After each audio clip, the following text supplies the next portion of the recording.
All right. Hello, Auburn family. This is Jason Campbell, your host on the Own to Victory podcast. I'm in great gratitude today to have my man Jeffrey Lee with Own 3 here at Auburn. And he's one of the great guys that cover all our sports and everything. And he's gonna be our co-host today. He's gonna help bring a lot of the noise and a lot of the action that you'll get a chance to hear.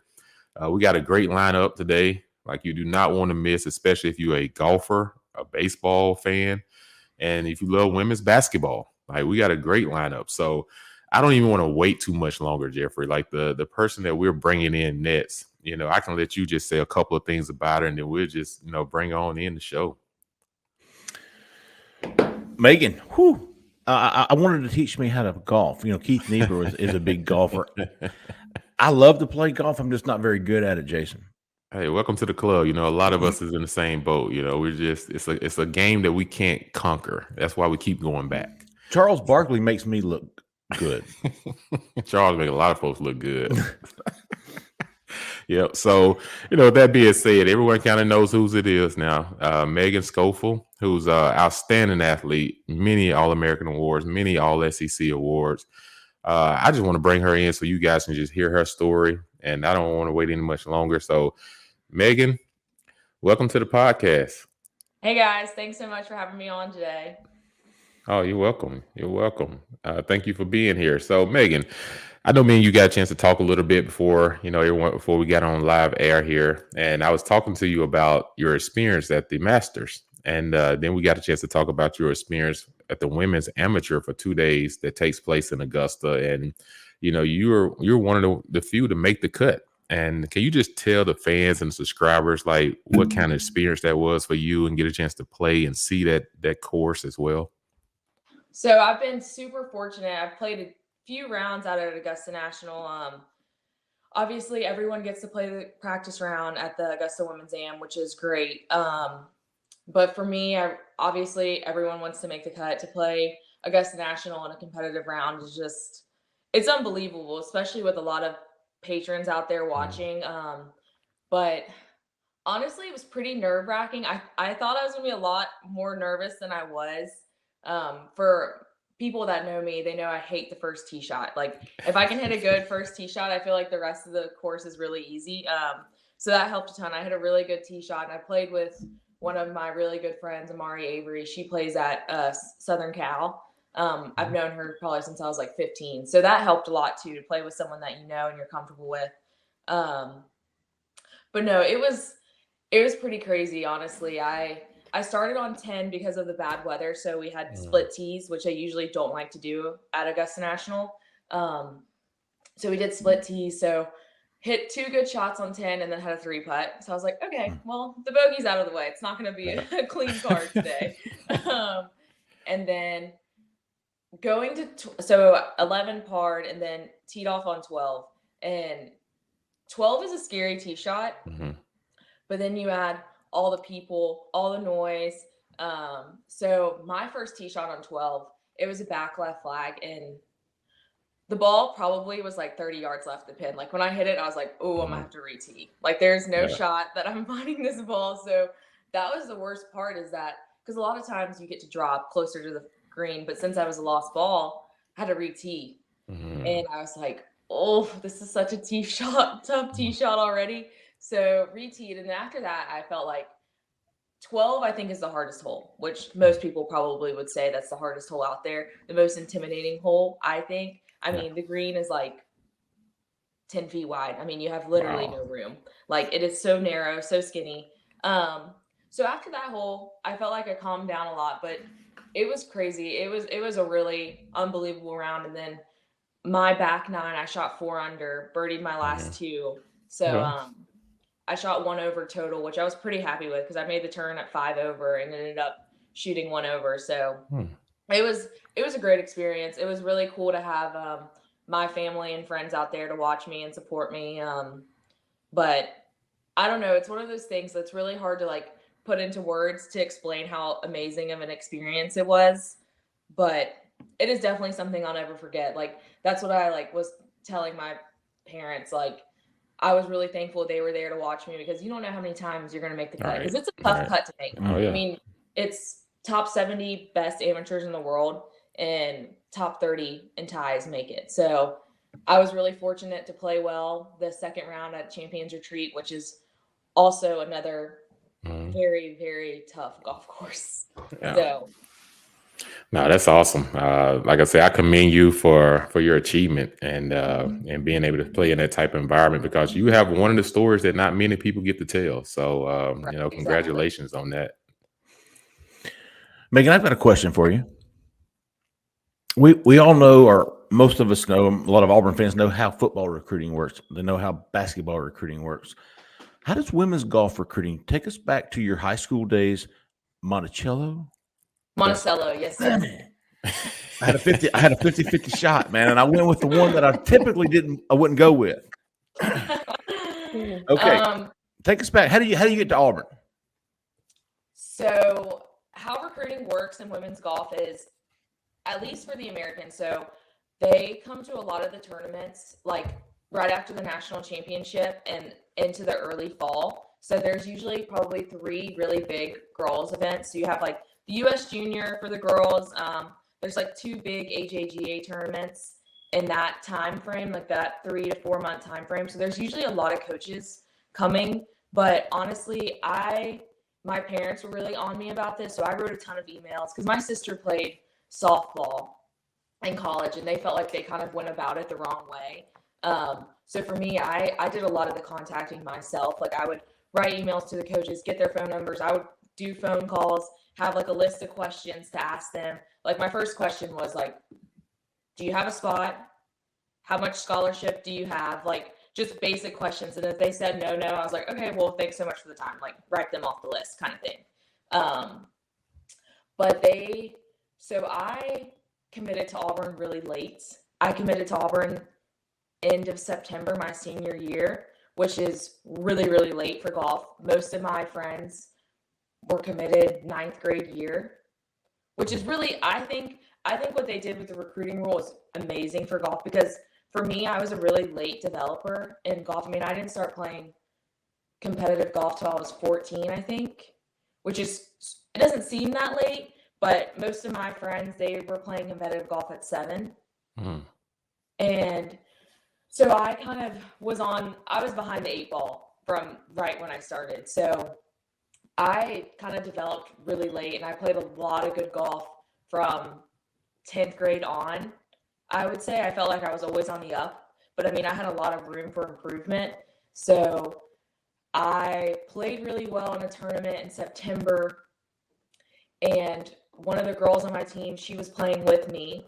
And so one of the coaches at Auburn was able to watch me, and then it kind of just all fell into place. Got a phone call a couple weeks after that, and Coach Llewellyn really liked my game, and I always wanted to come to Auburn. I went to a golf camp at Auburn maybe in 8th grade, and I remembered I told my parents, I was like, this is a place I want to come to school. Like, I loved Auburn. A lot of people from my town had went to Auburn, not to play sports, but they just went to Auburn, and they just all loved it, and I knew that this is where I was supposed to be. Like, I tell people, Auburn has been the best 4 years of my life. I would never change a thing. Auburn was a school that I was supposed to be at. It really is like the Auburn family. It's something you don't get until you're a part of it, I think. Yeah. And then for international players, they'll go to 2 of the really big tournaments. They'll travel overseas. So like our coaches are going to, I think, France this summer, which pretty good setup for them. So they'll go to like some of the big tournaments over there and watch some of the girls. And a lot of it is for international recruiting, which is really interesting, is asking our international players like, hey, what do you think of this girl? Do you know anything about this girl? Like kind of word of mouth is big. And then for a lot of the schools, like once they get a few girls from a certain country, that's kind of the country that they keep going towards. Like, so for South Carolina, she gets a ton of French players. She has a lot of French. She used to have a ton of Spanish. Coach Llewellyn really likes the English and the Irish girls. That's kind of where she finds her players. And we have a bunch of English and Irish girls now on our team. So it's easy for her to get those contacts and say, hey, what do you think of this girl? You think she would fit in? So I think it's really interesting, honestly. And I personally love having the international players. I think it's so cool to get to know someone from another country. I mean, we're all really close, and I think it's really neat to just see how different it is in another country and see how awesome it is to get to know them. Yeah, that's awesome. To hear those stories of France, I couldn't imagine, being able to play golf in France and all these different countries. Like that's part of it, just seeing the landscaping. I'm fortunate enough to be able to go to a lot of nice golf courses through my career and everything. And I tell people it's nothing like seeing Pebble Beach in person. It's nothing like, just traveling, seeing all these different layouts, and golf changes. So it's not like a football field where every field you go to is 100 yards. It changes. Talk about, as a player though, how hard it is dealing with school and then having to travel and play golf, and how do you balance the two? Working ahead is huge. Because when we leave for a tournament, we're usually gone 5 to 6 days, which that's a lot of school. Where a lot of other sports, they're gone for 2 days, 3 days at max. So it's a lot of really working ahead, working with your professors, letting them know, like, the first day of class is like, hey, I'm on the women's golf team. I'm going to miss probably a lot of class, but I'm going to work ahead as much as I can, come to office hours. Because obviously academics comes first. Like, it really does. Like, that's the most important. Because, I mean, if your grades fall behind, then you can't play golf, all the sports you can't play. So I think for all of us, we really stay on top of it early. Like this semester, I've been really fortunate because I'm graduating. So all I had to do was an internship. So I work when I'm in Auburn. But for the last couple years, I felt like the weeks that we were at home, I was always doing that week's work and then the next week's work, always trying to get everything done, any big projects. But the professors at Auburn, honestly, they're really good. They really work with us. Like, you'll have one or two that's kind of a stickler and is hard on some of the athletes, I think. But I would say 99% are really good. They are super accommodating. They're always trying to help you make sure that you get the stuff done and that you do it right. Yeah. Always a couple of sticklers, Yes, you always have Right. just feel like when you tell them you're an athlete, you're like, ooh, I don't know if they're gonna like me You now. can tell the facial expression, like if they're gonna like you or not. Yes. Is that a good thing or a bad thing? Yeah, exactly.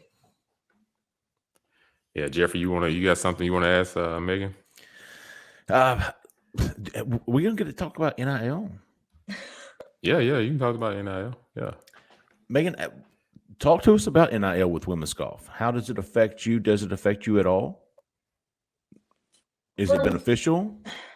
I think it's super beneficial, especially the Auburn NIL collective compared to some of the girls at other schools that I know and ask about theirs. Like, Auburn's way ahead. Oh. And I'm pretty close with a lot of girls in the SEC, so I'll just be very upfront with them and just ask them what their collectives are like. Because obviously, y'all know all the schools are getting collectives, trying to get all of that. And for a lot of the other schools, they have one girl on the team that's getting money, or they don't have anything yet, or all those kind of things. But the other girls that I know that are getting their NIL outside of their collectives, it's a lot of them putting in the work.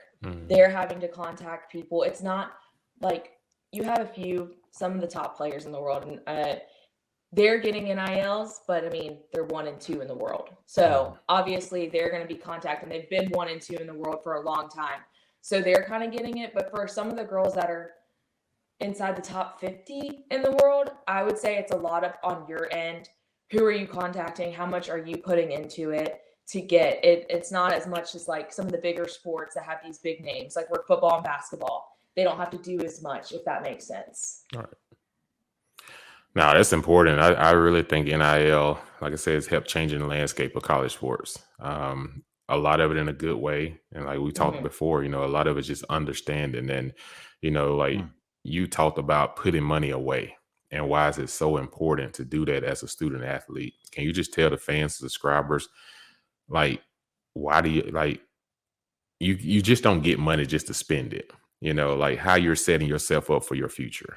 Yeah, I think it's really important that because when you come out of college, it's going to be, for me, I think it's going to be really scary because Right. everything, Auburn's helped me a ton these last 4 years. And I've been really fortunate to play good golf and travel a lot. So I'm a big saver. Like, I know for a lot of people, they like to buy like extravagant gifts or cars or stuff like that. But for me, I'm pretty, I buy some things that I like I'll buy some clothes, but I'm a pretty big saver. Like, I try and put most of that money away for savings, because when I get out of college, like, if I save enough now, like, that's like a down payment on a house. Like, those are the kinds of things I'm thinking about more so than I want to have a new car today. I don't know. My parents have always been big savers. Like, my dad he has worn the same clothes for the last 15 years of his life and is very content with that.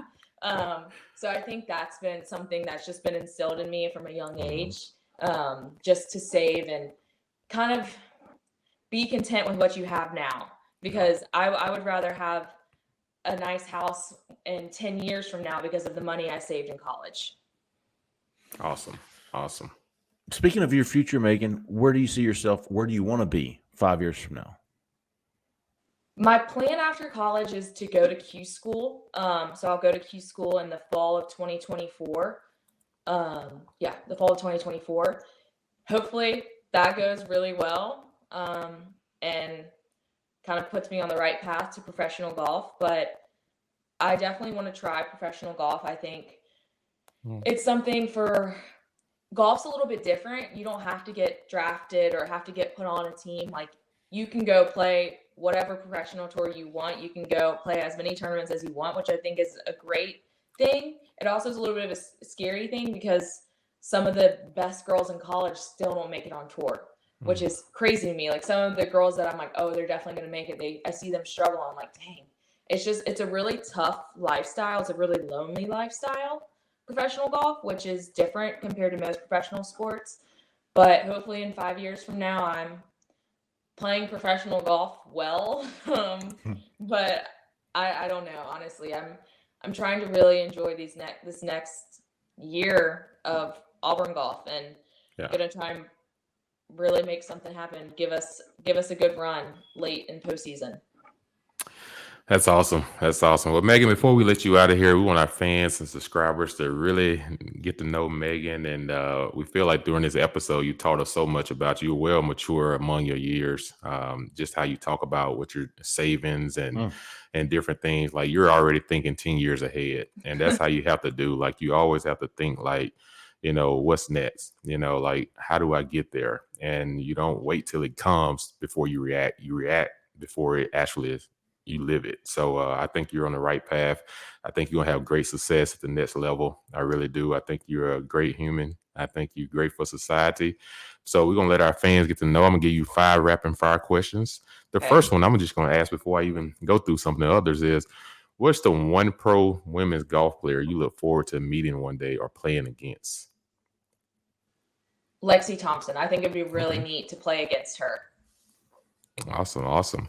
What's your favorite food to eat the night before a big competition?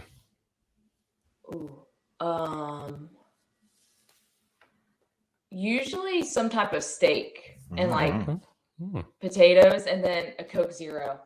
Okay. What do you do to calm your butterflies while you compete? I talk to myself a lot. My coach has always taught me like one shot at a time. So I always, like, if you see me walking down the fairway, like, I'll be like mouthing words to myself and always like, okay, one shot at a time, just to kind of get my mind off something else. Awesome. What is your favorite place to eat at in Auburn? The Hound or Hamilton's. Okay. I like it. Last one. Do you have any sports rituals or superstitions? I have a ton of superstitions. I always have to sleep. When you go into the hotel, I always have to sleep by the window. I can only use like a white tee from my home course. If I do something the same way in the morning, like if my roommate went into the bathroom first and I played well, I'm like, you got to go into the bathroom first this morning. Like, if we sit at the same table at breakfast, everyone has to sit in the same spot. Like no one can switch up their seating. I'm really superstitious. It's one of my downfalls, honestly. And I only use a Titleist 1. That's the only number ball I'll play with for like 1 putts. I don't know. I've just always done that. Well, I tell you what, that's good. That's fun to hear. It's good to know that football players are not the only ones with strange superstitions. I know baseball players got some. We're about to find out next with our next guest, but that's awesome. And Megan, like I said, we thank you for your time. We thank you for what you do for Auburn. Continue your success. Jeffrey, really appreciate it as well. And we look forward to talking to you again down the road. Keep being a great role citizen that you are. And thank you for all you do. I appreciate it so much. Thank you. All right. War Eagle. War Eagle.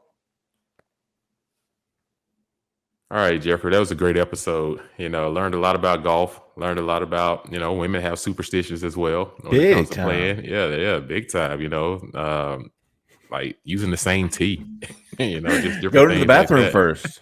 Right. I mean, that's some baseball level stuff there. Exactly. Because it's just funny to see how all of it coexists. But I tell you what, our next guest, this guy just hit one out the park the other night. Down in Tuscaloosa, just sent it deep over the outside. So, he comes with a lot of power. I'll say that. It comes with a lot of power. One of our left outfielders, a great player for Auburn. But I want to hear his insight, about how the season's going. How do you get through? They've been most of a comeback team, most of this year. Just talk about their mindset, but just get to know him a little bit personally. And I don't want to keep him in the waiting room too long. We're going to bring him on right now. Fans, if you don't know, now you're going to know. Bobby Peirce, everybody. Bobby, how you doing? I'm good. How are you guys doing? Hey, I'm doing pretty good.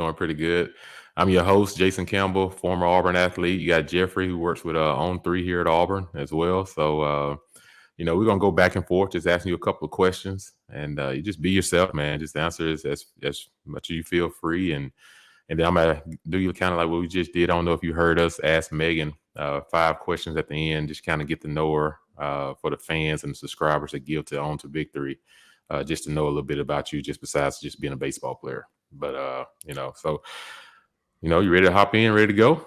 Yes, sir. Sounds good. All right, let's do this. So, Bobby, talk to us about, man, the other night, you just crushed one, out of the park. And, against our rival, there's nothing better than to do it against someone that's a rival. And talk because at the time, I believe it was 3-1 game or 4-1. Yeah, I think it was 4-0 at the time. It might have been like 6th or 7th inning. I wish we could have got the win to start it, but I mean, it was still cool to hit a home run at their place. That was the first time I've been there. But I mean, it was 3-2 count. Just got a slider over the plate and turned on it and put it over the scoreboard. So as a baseball player, I had some friends that when I was playing in Washington, Zimmerman, first baseman, used to play for the Nationals. Really good friends. And I used to go to some of their games, and he would come watch some of our games. And, I just talk about, like, man, those guys throwing the ball like 100 miles per hour. The kid from LSU, the pitcher that throws the ball like 100 miles per hour. Like, what are you looking at as a batter when you get up there? How are you trying to feel out this pitcher to know, like, which one I take my chances on and which one I'm probably going to have to pass up? Yeah, it's tough. Especially like nowadays, everybody's throwing 95, 96. That's just kind of like the standard now. Like if you look back, like in the early 2000s, like the average MLB fastball, I think was like 91 miles an hour. Yeah. And now you look at college and you got guys throwing 100, 101, 102. Like it's crazy. But I mean, hitting's tough. You got to kind of go into the numbers, kind of look at some percentages, like what guys might throw in certain counts, like what they might want to throw to you to try to get you out. So there's a lot of stuff you do kind of before the game to prep and figure out, like, hey, what's this guy going to try to do to me? Because it's hard to go up there looking for 3 different pitches and try to hit all 3. So you got to kind of pick out one and just hope you get it. Bobby, I'm always intrigued by people's journeys to Auburn. I know you're from Scottsdale. Yes, from Scottsdale. But you went JUCO, right?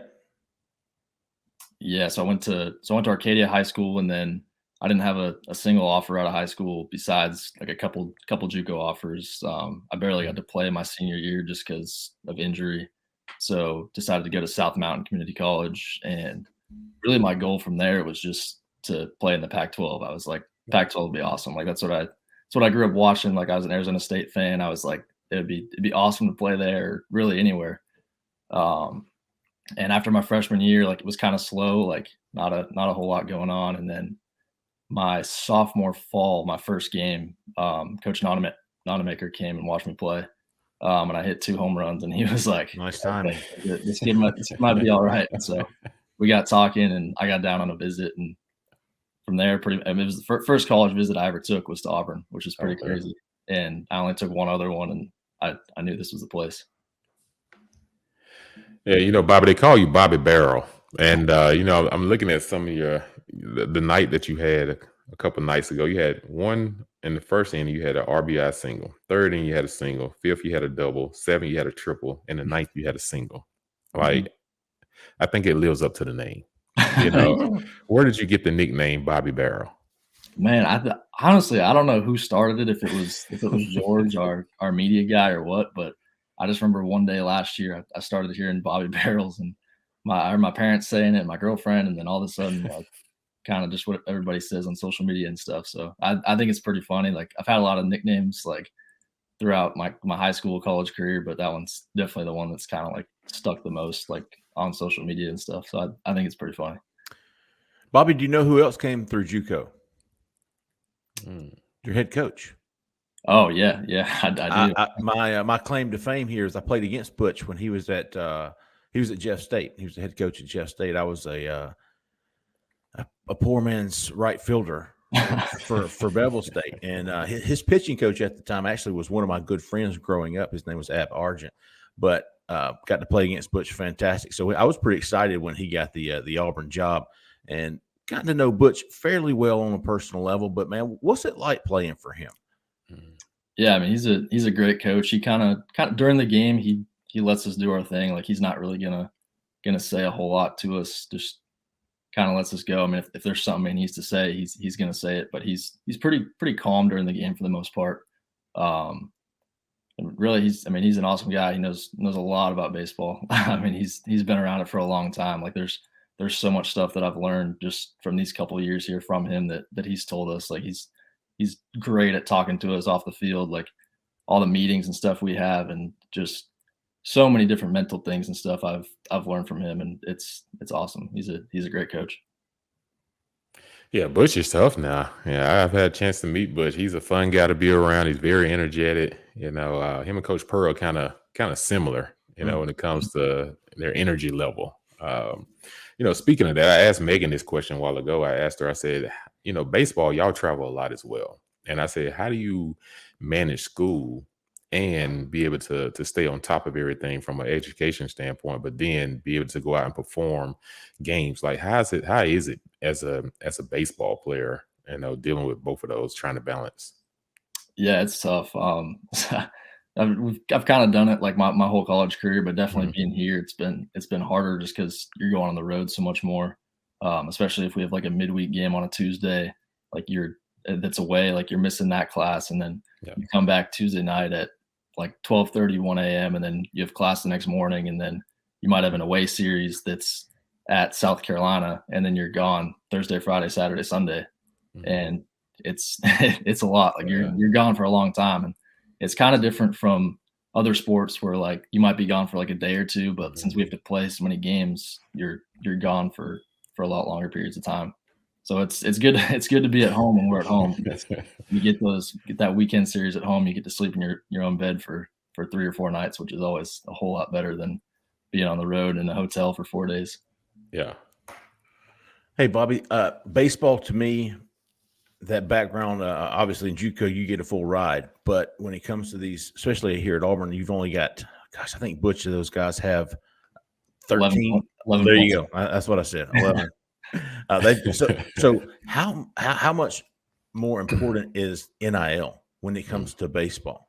Because you're not getting that full ride.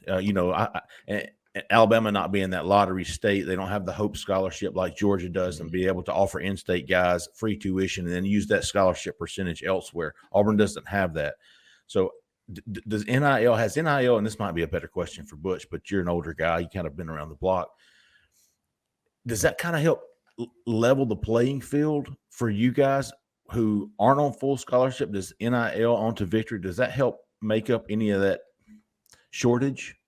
Yeah, I mean it's a big deal, especially for like in-state to out-of-state. Like I know, like coming from Arizona, like tuition here was like 3-4 times as much as in-state. Like it's a lot. So I think it'll help them getting more guys out of state compared to in-state, just because I know in-state it's not crazy expensive, but if they're trying to go get somebody from Texas or anywhere like on the West Coast, it's like it's going to be hard to get them there unless they put together a pretty good offer.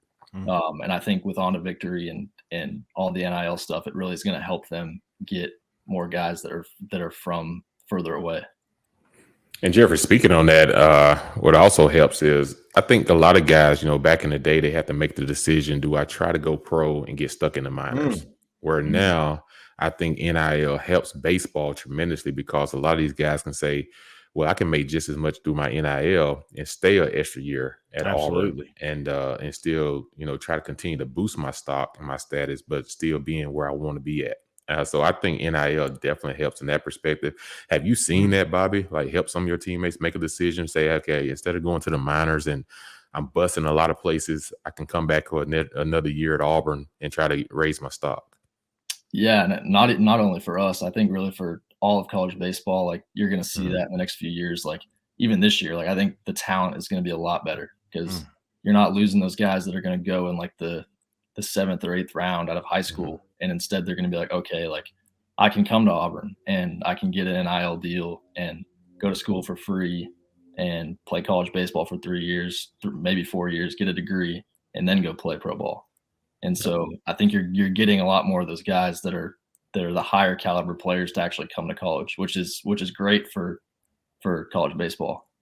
And even for somebody like me, like last year, I got offered in like the 11th round to go somewhere, but I hadn't graduated yet. And I was like, I could come back for another year, like On to Victory. All this stuff was kind of first starting up. And I was like, might not be a bad idea to come back for one more year and get my degree, and I get to play another year here and get a little money on top of that. So that's it really has changed the game. Yeah. That's very interesting, man, to know how the talent level will be so much different in the future in baseball when you've got these guys instead of, and minor leaguers don't make a lot of money. Yeah. Yeah, not at all. It's the potential there. Bobby, kind of lost the series at Alabama. What do you feel like moving forward? What can fans expect from this team? What do you think you got your ceiling is for this year? Yeah, I think we could grow a whole lot more. I mean, we all know we haven't really played to our expectation and how we know we can play. I mean, we know we're a really good team. We have some inexperience in some different spots, which is understandable. I mean, we lost, I think, 8 or 9 guys from last year. But the talent we have is amazing. Like we have a lot of really talented guys, and they just need to kind of get a little more experience under their belt and kind of go from there. But I think starting this second half of the SEC season, I think we're gonna put a little charge into getting in the postseason. Yeah, like Jeff was saying, like y'all have been considered the comeback guys. It's almost like from the mentality standpoint, even when you feel like you're out of a game, you're not out of it. What's that mindset like on your team? Because you are a young baseball team. Last year I think you lose 5 pitchers or something that leaves. Like that's hard when you lose that many guys from pitching. But just talk about how you make up a lot of this from a mindset when you all get behind early in games, but y'all able to fight back and pull some of them out.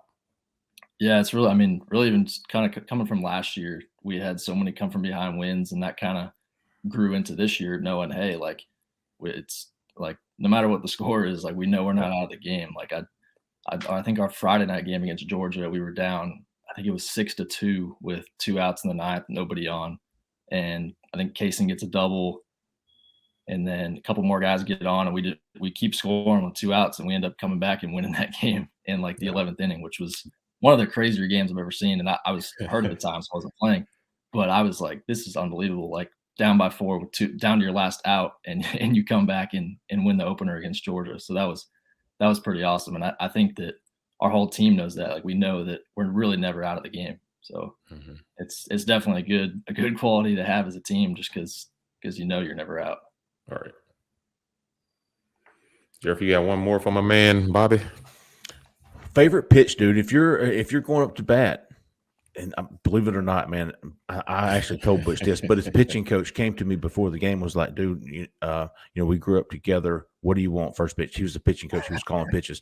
And I said, inside fastball. And I got a good hit on it, just pulled it foul. If somebody does the same to you, what pitch you want? Man, I think it depends on the pitcher, but I mean, just standard, I would just say a fastball. Like that's definitely, I wouldn't say it's the easiest pitch to hit, but like if you know it's coming, like it's gonna have the least amount of movement compared to other pitches. So I mean, you want it from a lefty or a righty? Honestly, I don't mind like right-handed pitching, like right on right. Like I love right-handed piting. Yeah, like I'm kind of the same way. Like if it's lefty or righty, like it's not a huge deal unless it's like a sidearm righty. Then it gets it's coming from behind you practically. I actually never understood the matchups in baseball. The offense wants a left on righty. I just never understood that. I would much rather hit a righty as a righty. Mm-hmm. Yeah, I'm kind of the same way. Like I don't dislike lefties, but I just think like lefties throw more changeups to righties, and changeup's a tough pitch to hit. Shoot, yeah. And so that's why I've always just kind of liked right-handed pitching. All right, fastball from a righty. Right. Yeah. All right, I'm in that boat with you. So on the pitching though, Jeffrey, some guys are tall pitchers, some guys are short pitchers, and when you have a tall pitcher, I remember when I played a little bit of baseball. It seemed like the thing is just humming downhill. Do you prefer a tall pitcher or you prefer a shorter pitcher? I want the shorty. Yeah, but at the same time, like nowadays, like got like the spin rate of fastballs. Like if you have a shorter pitcher and he can spin the ball, like it looks like it's almost like rising, and then it makes it almost harder to hit because you have to get on top of it. My thinking there was the shorter he's going to rise up instead of the lefty. I mean the taller pitcher coming down. I'd like it to get up in the zone about belt high, start at the knees and come up. Mm-hmm. Yeah, but I mean, at the same time, like I don't like it's an uncomfortable at bat when you got a 6'6" guy out there throwing for sure. 96. Little Randy Johnson wannabe. Yeah, I'm not saying that's any easier. Right? Yeah, exactly. But yeah, it really just it depends on the guy. Right. All right. Well, before I let you get out of here, man, I got one more question. Then I'm gonna ask you these rapid fire 5 questions, and then we'll let you get on with your day. But the big hurt, Frank Thomas. Just last weekend. Had a statue unveiled, and did you get a chance to meet him, and then second, like, what's that experience like knowing someone that come through Auburn and all the SEC players that's ever played, Jeffrey? Could you imagine he's the only one in the Hall of Fame? Wow, like that is saying a lot. So just talk about if you got a chance to experience it, if you got a chance to meet him, what was it like? Yeah, it was really cool. So we were doing a scouting report Thursday before the series started, and he just came walking into our meeting room, and nobody knew he was coming. And we got done with our scouting report, and he came up and talked to us for a couple minutes, and it was pretty crazy. Like I've seen him on TV all the time. Like I was just like wow, like it's Frank Thomas. Like it was pretty cool. And then we got to go to the statue ceremony, which was awesome. We all got to stand right there when they took it off, and all got to take a picture with him. So that was really awesome. I mean, it's cool meeting somebody that's that significant of an Auburn athlete, and like you said, the only Hall of Famer in the SEC, which is crazy.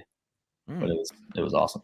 Yeah, that's just crazy to think about it. And he's a big dude too, man. Like I can imagine him at the plate, and I'm trying to pitch to him like, dude, I'm walking you, bro. Sorry. Like, and he hit, and he still looks good. I think he's I don't know how old he is now, but I mean he looks just like he did probably 10 years ago, which is that's what baseball money will do for you at the next level,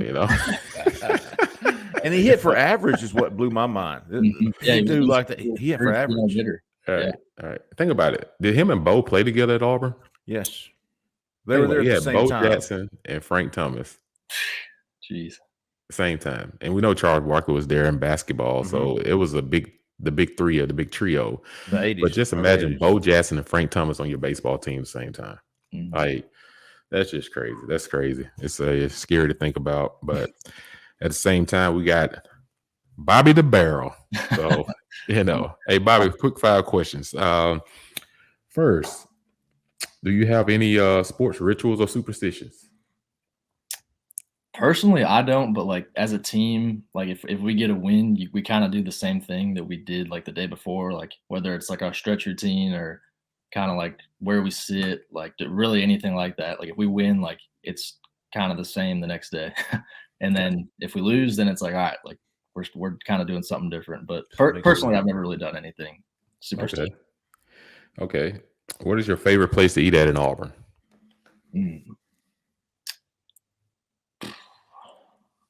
I've liked Lucy's lately. I've been there a few times in the last probably few months, and I really like Lucy's, so I'll go with Lucy's. Yeah, I had their brunch. Pretty good. Who's your favorite team to play against outside of Alabama? Favorite team. That's tough because we haven't played all the SEC teams. Or who you look forward to playing the most? I'd probably say LSU. We play them here. I want to say either 2 or 3 weeks from now, and I know it's coming up. But they've got a lot of talented guys. I mean, they're the number 1 team in the country, of course. Like if you ever get a chance to play the number 1 team, you always look forward to that. So I mean, that's something that I'm definitely looking at in the coming weeks. Got a good one for you. Who inspired you as a young athlete? Really said my parents, like my mom and my dad, they were always kind of there for me to do like pretty much whatever I wanted to do. Like I used to wake my dad up when I was probably 4 or 5 years old, and I used to play golf. Golf is my first sport, and I would wake him up and I'd be like, Dad, can we go to the driving range? It'd be like 6 a.m. before school, and I'd be like, can we go hit some balls? Can we get some balls? And like he would go take me at 6 a.m. before he had to go to work and before I had school, and just kind of stuff like that. Like I always remember, like they were both always there. Like no matter what it was, if I wanted to do something, they would always help me in any way they could. So I really awesome. Yeah, that's awesome. My dad was a coach, man. I enjoyed every minute of it growing up. So I definitely experienced it. This is an interesting one. This is the last one for you. This is so you swing a baseball bat, you swing a golf club. Which do you prefer if you can only pick one day to do either, and you got paid the same amount to do either one? Which one you prefer, and which one's the easiest you think to swing? Gosh, so people have asked me that my whole life, and I still don't even know the question or the answer to the question, just because I like them both. Like I chose to play baseball just because you can only play baseball for so long, but you can go play golf when you're 40, 50, 60 years old. From an easier standpoint, I don't want to say baseball just because I think hitting a baseball is one of the harder things to do in all sports. But at the same time, hitting a golf ball is up there as being just as hard. If I had to pick one, I'd probably still pick baseball. Okay. So are you 300 plus off the tee, or are you 260, 270? No, I can get it out there. You can ask some of the other guys on the team. They'll attest to that I can get it out there a little bit. Okay. Good to know, man. Well, hey, we appreciate your time, Bobby. Like I said, man, you're an awesome guy, man. And Bobby the Barrel, the fans, and this is a treat, to be able to interview you guys and get a chance to know you, especially as a former athlete and now involved with helping NIL. But this is my favorite part of all of it, getting a chance to interview everybody from different sports and just to hear your mindset and how you have to go through things. Because I know what it looks like from football perspective, but to see it from a baseball, golf, women's basketball and tennis, all these different other sports that you have so much gratitude for, it's always very intriguing. And man, we commend your efforts. Team, keep fighting. Like I said, don't. You guys have the mentality to come back. So just keep using that and keep striving forward, man. But appreciate you. Thank you for coming on, and War Eagle. Thanks, Bobby. Yeah, War Eagle. Thank you guys. Appreciate it. War Eagle, this is John Cohen, and I fully endorse On to Victory and its mission to support our student athletes. Let's all do our part and join On to Victory today. War Eagle. Well, all right, fans, here we go. Y'all heard enough of Jeffrey and myself talk a little bit about golf, and we done talked about baseball, and now it's on to women's basketball. And Coach Harris has been here for 2 years now and has gotten the program going in the right direction. And I tell you, man, she's had some hard fighting, exciting games. One thing I will say about this team is they know how to play with grit. Like they know how to do what it takes to get to that next level. And like I said, everything's a building block. Sometimes people want instant results. Well, the only way you get those instant results is you have to go through a building phase. And I think she's doing it the right way. She's been outstanding coaching before at Mississippi State on some of those great teams. And now she's bringing that mindset here. So, I look forward to hearing what she got to say and everything. So, let's wait no longer. Let's bring in Coach Harris to the screen. Coach, how you doing? There she is. I'm good. War Eagle, how are you? Yes, War Eagle, doing great. Just on here having a good time with Jeffrey today, and talking to a couple of athletes, and now we get a chance to finally talk to a coach. Mm-hmm. So, we're excited about you being on, and the fans and subscribers are excited about you being on. And like I said, we'll ask you a few questions, and then we'll jump into an NIL question about how can subscribers and fans get more involved to help you and why you need their support. Being in such a competitive SEC, environment and everything. So, Coach, first, I just want to say, how's it been the first 2 years, here coaching and, what excites you the most? What have you learned the most about your team and what you look forward to coming up? Oh man, it's been awesome. I tell you what, Auburn is a beautiful place. It's awesome. The support here is amazing. So it's really been exciting. One of the things that I'm most excited about is being able to build this team, this program from scratch. Even though that's hard, but it's when you are able to do that, you can put your stamp on it. So and like I heard you talking when I was backstage, it's not easy. It is a process, but we have made some great strides. One of the most important things is getting players that fit your system, and that's what we've been doing. That's awesome. Yeah, Jeffrey, you can chime on in. Good, because I want to talk a little recruiting. Coach Harris, my interest in women's basketball goes back to the high school days when I was covering high school basketball teams. And just since then, it's probably been 20 years since I did that, but I've just seen the increase in interest, but more so the increase in talent. We saw the women's championship, which was one of the more highly anticipated and watched events and tournaments of the year. What is it going to take for you, and how much of an impact will NIL play for you to get on that same talent level as the LSUs, the Iowas, the South Carolinas? Is NIL going to play a big factor in that? That's going to be huge. Just because these kids are now understanding their worth and how to market themselves, how to sell themselves in that space, and for us to be able to compete, we have to have that same type of support that those schools are getting. You can see it on their website. You can see their kids posting about it. They get a lot of support as far as NIL is concerned. And if you're a player, that's what you want. That's what you're looking for. It used to be the first question you're asked is, how are you going to develop me? Right. That anymore. How much exposure am I going to get? Yeah. How much exposure am I going to get? How much are you supported in NIL? And, those are real questions. And if you don't have that support, those real problems for schools that are not being supported. Would you say NIL is when you go into the living rooms, is that one of the first questions asked?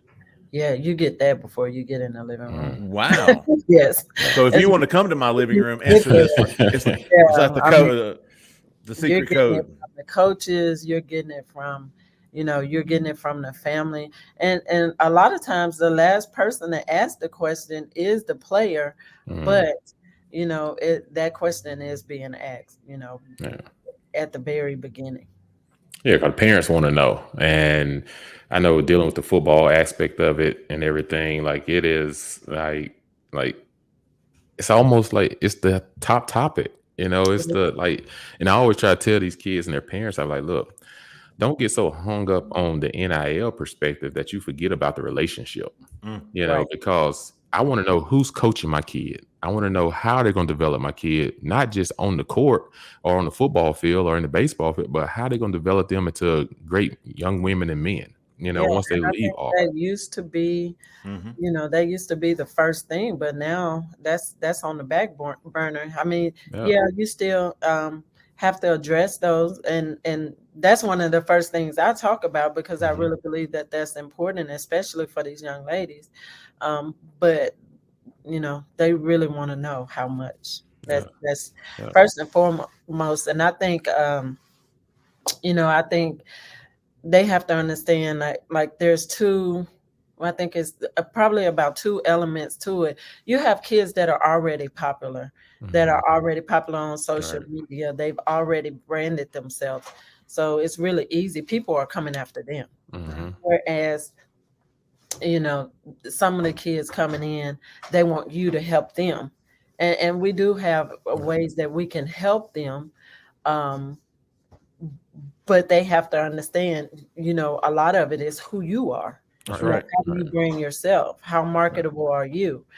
So you have two different, and I think all these kids want the same thing, but some of them are already there, and some of them, when they come to college, that's the most important thing. When they need to understand that, you're being, you, you have you're playing basketball. Right. So that's got to Right. be number one. You got to be Right. good so that Mhm. you can be noticed. Right. And I don't think that's always, the case with some kids you get in that we have to help, and we have the resources to help kids brand themselves, market themselves.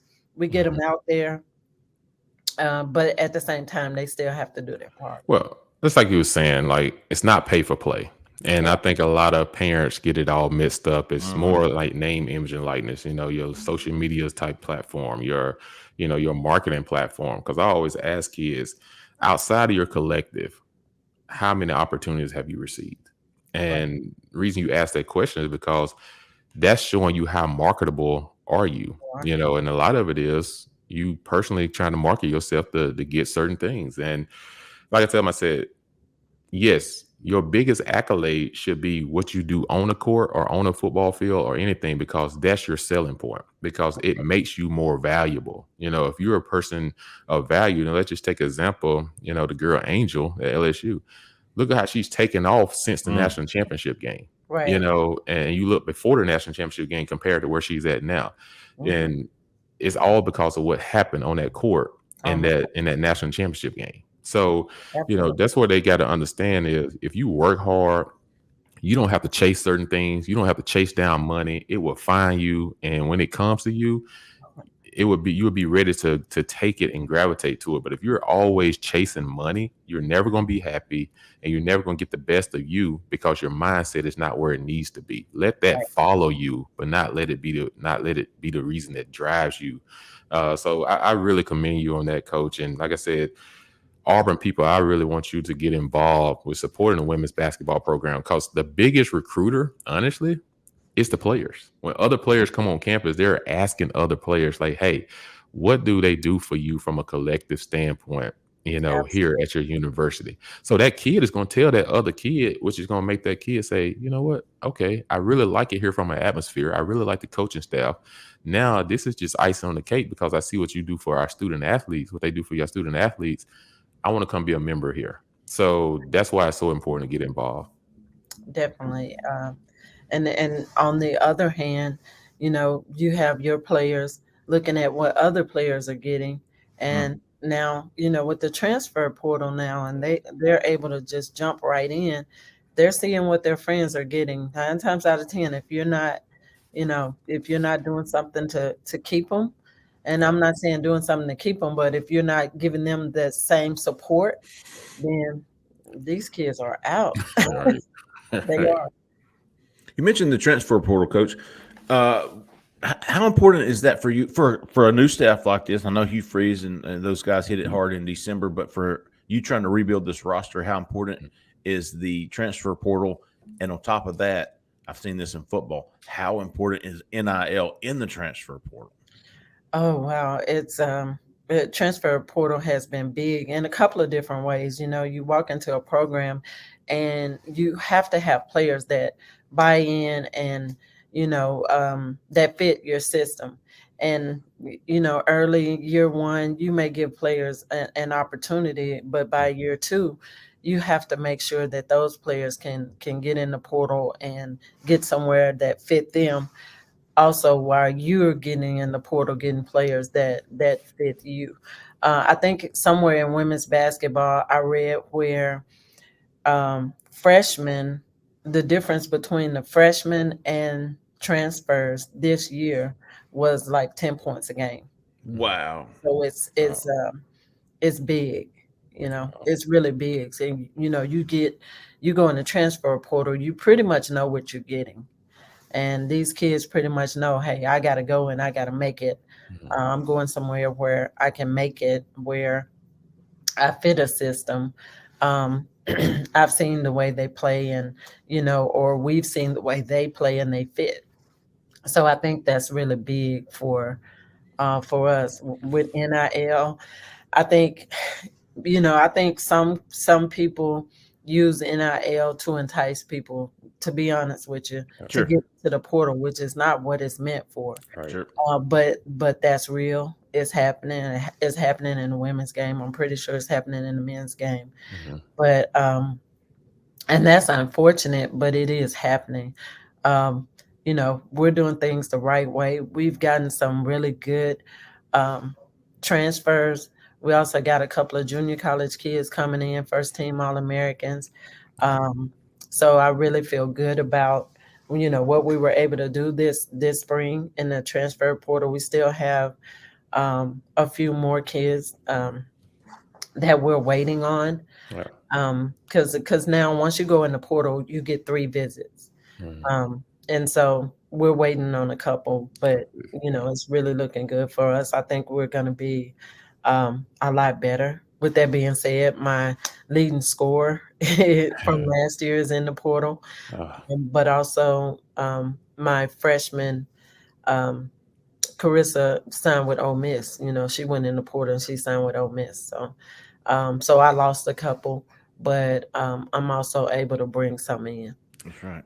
And how do you balance that, Coach, from a scholarship perspective? Because you have to have so many, you only get so many scholarships. So you have to balance like who's here. And then you don't know if a kid is leaving because the window, I guess, I don't know how long the window is in transfer portal.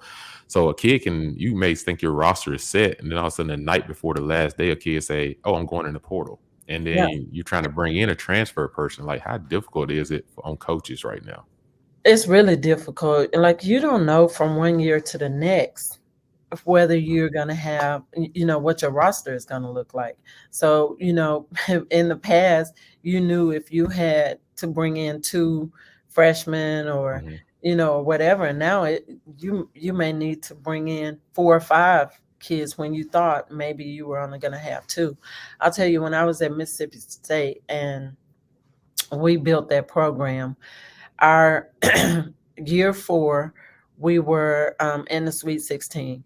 Year 5, we were playing for a national championship, and that was with our first recruiting class. We replaced 4 starters. Year 6, we were playing in a national championship game. We replaced 4 starters. Year 7, we actually got one of the starters back in year 7 because she petitioned and got a year back, so we lost 3. But then in year 7, we won the SEC, won the tournament. We ended up, we're a number 1 seed, but we got sent out to Oregon. But we had a chance to, we played in the Elite 8 and barely, they barely beat us. But we also had a chance that year to play for a national championship. But that was because you can recruit, you can develop and retain. Well, you're not doing that anymore. All right. You're recruiting every year. Ooh, sounds exhausting. Recruit, develop, and retain. What an old school process, right? Recruit, develop, and retain. Mhm. Just don't hear that anymore. You don't hear it Don't get anymore. that, but I really do believe that's why you have, like on the men's side, a San Diego State or Mhm. those schools that can keep their players, Yeah. and they can end up having a chance to play for a national championship because they keep their players. They have a balance Wow. of FAU, same thing. yeah, Mhm. same thing. Yep. Yeah. And that's why, like you say, when everyone was seeing all these shockers in the Final Four, I mean, in the whole tournament, everyone's like, man, how did this school end up beating this school? Because it's like you just said, they have continuity, they have chemistry. They've been Yeah. working together since their freshman year, and everyone stayed aboard. Where at the bigger schools now, kids are getting enticed by agents. Yeah. They're getting enticed by outside people. It's no longer mama and daddy talking to the kids. It's no longer, now there's these street agents. There's this long lost uncle that done met this trainer somewhere, and the trainer's trying to feed through the uncle to get the attention of the kid. It's just so many horror stories out there because a lot of these kids are leaving these great programs and they're going elsewhere because somebody get in their ear and say, oh, we'll pay you such and such, and don't realize, like, once you enter that portal and you sign with that school, they got you because now you can't leave until you graduate. So whatever they told you they're going to give you, they can cut that in half because they got you now. So I say you better make sure before you jump into a portal or just want to go somewhere else, you better make sure that, and they can't get it in writing or otherwise it's illegal. So you're basically trusting the word of someone else over the people that's just grooming you. Absolutely. And that's definitely happened. I think there's a lot of kids that are being deceived. But you have kids who it's not, you used to have kids transferring that, okay, I need a better fit. I'm not playing, I want playing time.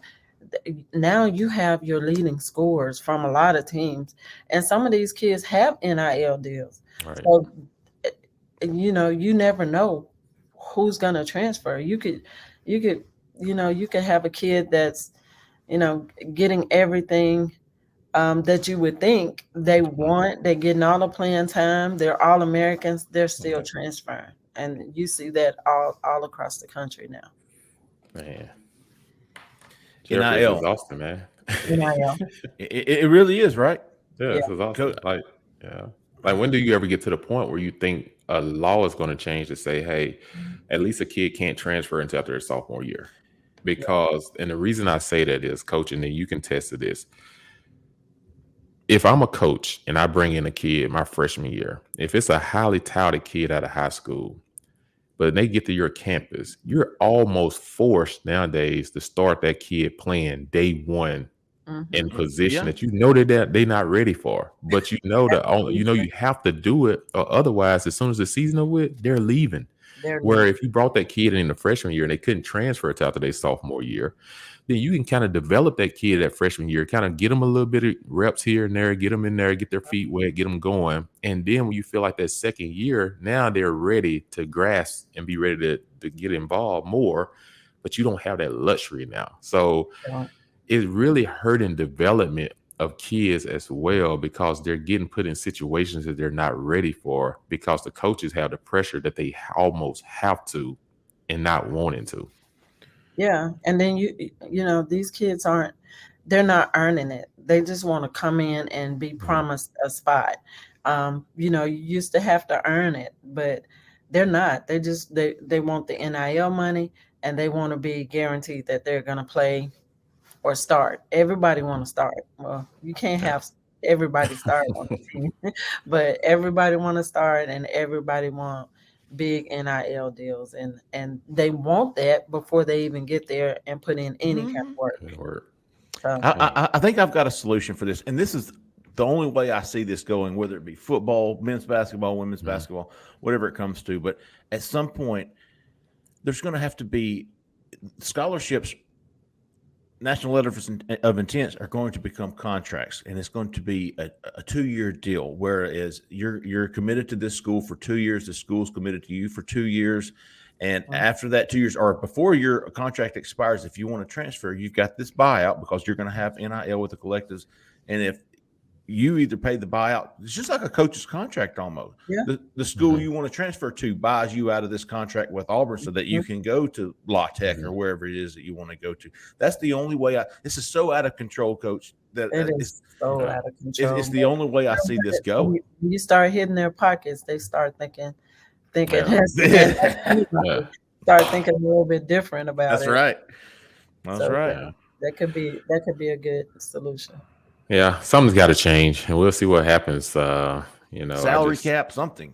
Well, the thing is, they dropped the whole NCAA just dropped this whole thing on these universities and coaches, and didn't have any parameters, didn't set any boundaries in anything, and just left it out for everybody. And what people don't understand is every state is different. There's not the same laws for each state when it comes to NIL as well, Jeffrey. So a lot of people don't understand that there's certain things in Alabama that you can do that you can't do in Georgia or Florida. And there's certain things you can do in those states that Alabama can't do from an NIL perspective. So that's that as well. And then you got parents asking about, well, I'm gonna send my kid to Florida or Tennessee somewhere because there's no state tax. There's no taxes, yeah. You know what I'm saying? So it's all these different things that has gotten into it that's not even talked about as far as like Coach said, where's the right fit? So that's why it's just, I think it's great for athletes to be able to make money off their name, image, and likeness.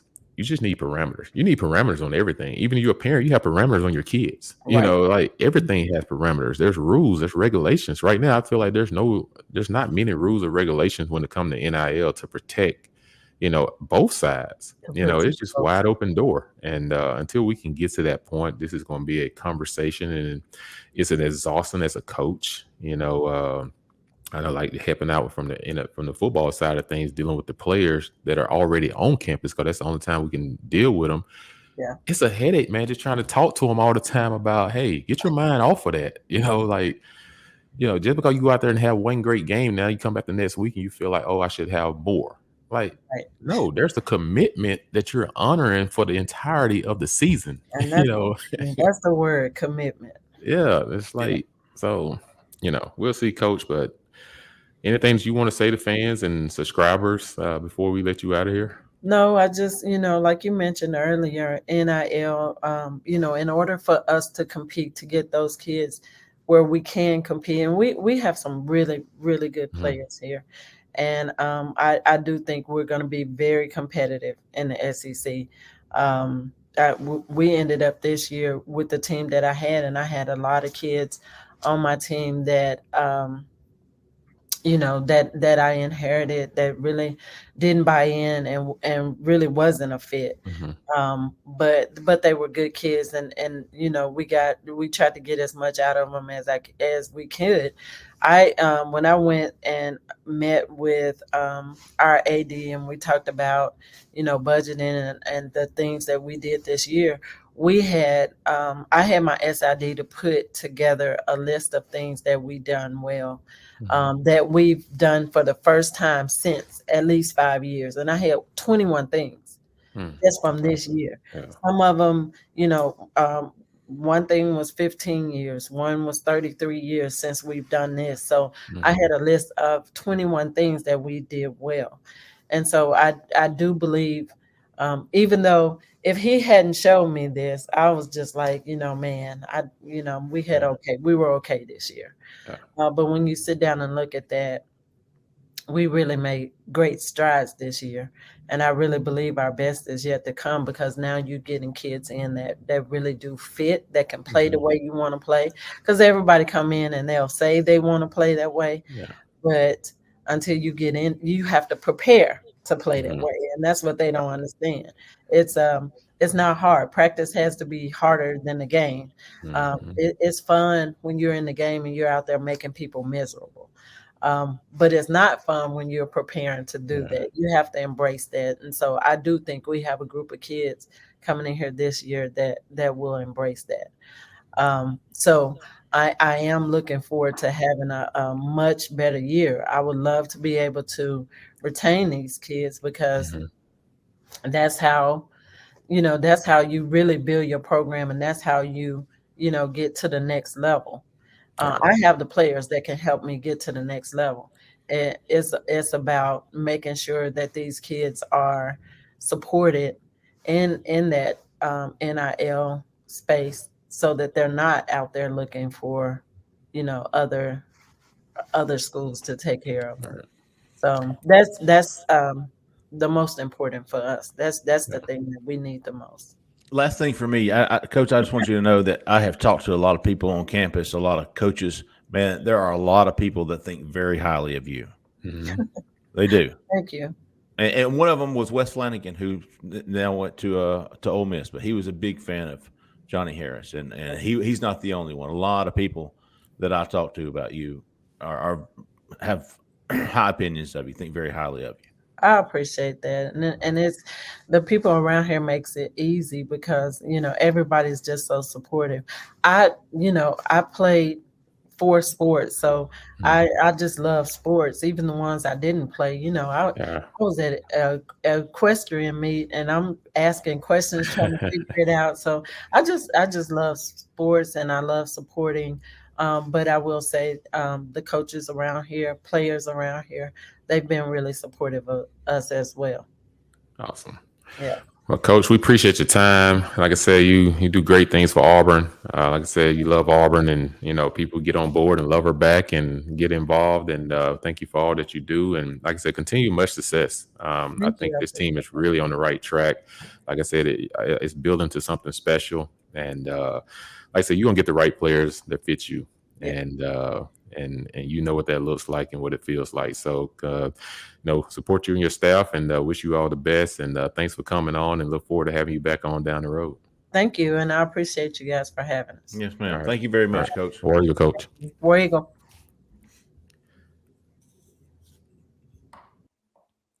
All right, Jeffrey, that was a great show today, man. Well, I like her. Yeah, man. We had 3 great people today, and all 3 gave us really good interviews. It was all like very candid and purposeful. I would say they was real and everything, and that's what you like and that's what you enjoy. And everyone, you see how NIL is affecting college sports, and you also see the pressure that it puts on coaches. And so let's do the best that we can control what we can control. But a lot of it, like you said, Jeffrey, sometimes these kids gonna leave anyways, and then because you never know who's in their ear. And that's the thing. You can't cipher, you can't protect them from every single thing or every single person. You just try to put them in the right environment, and you try to show them that this environment works, and that if you go all in, don't be one toe in the water, put all feet in the water, and go full force, that you can have success right where you are, right where your feet is planted, instead of having your mind focus somewhere else because someone's in your ear telling you this and that. It's hard for you to put it all in one place and be fully committed if you're halfway here and halfway somewhere else. So I think that's the hardest part for these coaches, is being able to decipher between who's all in, who wants to be here, like who can I count on when it gets tough? Because it's not going to always just be easy. Like when it gets tough, are you going to stick it out, or you going to stay in here, or you going to fight with the team, or you going to quit on the team, or you going to start looking elsewhere? Like, I don't want those type of players, like I want people that understand that you got here because you probably went through some stuff, but if somebody just handed you a full platter, then even you're never going to feel like you earned anything. And that's what Coach was trying to say. Like when you earn certain things, you work really extremely hard, like it feels better to you, rather than someone just handing something to you. Because anybody I ever known, when something was handed to them, they did not take care of it because they didn't earn it. You know what I'm saying? So they didn't treat it with care because they didn't earn it. But anytime that you work hard, trust me, you're going to treat that money a little bit differently. You're going to treat that relationship a little bit differently, just because you know how hard it was to achieve. So, great insights today. And, from our fans and subscribers, we hope that you enjoyed our episode. And Jeffrey, you want to say one last thing before we end the show? Yeah, I think if people listening, potential subscribers to onto Victory or listening, Johnnie Harris to me was a fantastic point. We've heard Brett Whiteside, the executive director of OTV, say, we don't ever want a kid, a 5-star linebacker, running back, whatever, our defensive lineman, to ever not choose Auburn because of NIL. We don't ever want to lose a kid to the transfer portal because of NIL. Kid that you want the football team to have success. You don't want NIL to be a reason. It's not. To me, it kind of goes the same way with women's basketball. Like Johnnie Harris, I don't want her success or failure to be dependent on whether or not she gets the support from the fans in the NIL game. And if she's going to fail, then let's see her fail with everything that she needs to have success, or let's see her succeed and give her everything that she needs to succeed. And you heard how important NIL is in women's basketball. I loved watching women's basketball. That's awesome this year, man. I would love to see Auburn on that same level, and I hope Johnnie Harris has everything she needs to get Auburn to that level. And I think that's where the OTV, the subscriptions, the donations, all that comes into play. And it can happen quickly. Like you say, look at LSU. They just got 9 girls in the transfer portal last year. Boom. And now they was hosting the trophy. So, things can change a lot quickly. That's one thing about the portal, is that you can change your dynamics, just like Auburn football this year.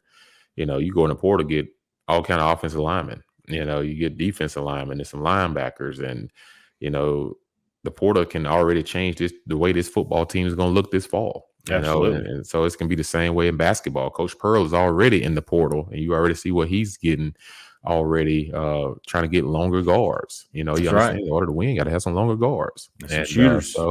And some shooters. And so, teams are doing that. It's almost like professional sports. Absolutely. Where every offseason they go and they look at their roster and say, okay, where do we need to upgrade in order to be competitive? So now it's the same way in college. Coaches are looking at the roster and saying, okay, where do we need to upgrade in order to be competitive, to give ourselves a shot to be in the conversation, to have a chance to go win a championship?